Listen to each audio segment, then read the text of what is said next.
Welcome to our channel. இன்னைக்கு நம்ம பார்க்க போகிறது ஒரு ஸ்வீட் ரெசிபிங்க.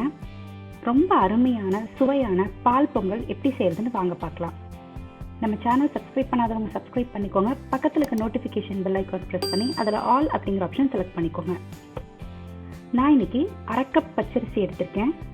மாவு பச்சரிசி யூஸ் பண்ணுங்க, அப்போதான் பொங்கல் நல்லா டேஸ்ட்டாக இருக்கும். 1 டேபிள் ஸ்பூன் அளவுக்கு பாசிப்பருப்பு சேர்த்து ஒரு அரை மணி நேரம் ஊற வச்சுக்கோங்க.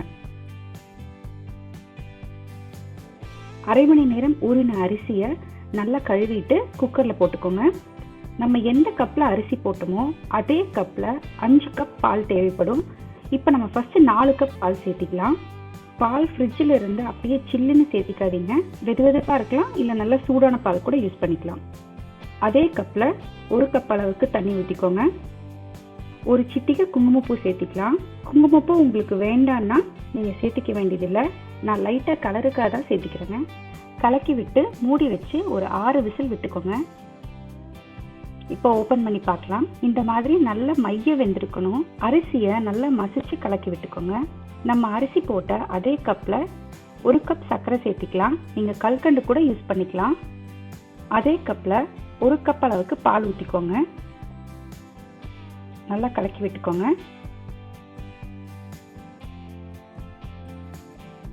இப்போ ஒரு பேன் வச்சு 3 டீஸ்பூன் நெய் சேர்த்திக்கோங்க. கொஞ்சம் முந்திரி பருப்பு, கொஞ்சம் திராட்சை சேர்த்து வறுத்துக்கோங்க. இப்போ அதை பொங்கலில் சேர்த்திக்கலாம். 1/2 டீஸ்பூன் ஏலக்காய் தூள் சேர்த்து கலக்கி விட்டுக்கோங்க. உங்களுக்கு வேணும்னா கடைசியாக இன்னொரு டீஸ்பூன் நெய் சேர்த்திக்கலாம். பொங்கல் ஆறிடுச்சுன்னா கொஞ்சம் கெட்டியாயிடும். அப்போ நீங்கள் நல்ல சூடான பால் ஊற்றி சர்வ் பண்ணிக்கலாம். சூப்பராக இருக்கும். மிக மிக சுவையான பால் பொங்கல் ரெடி. ரொம்ப டேஸ்ட்டாக இருக்குங்க.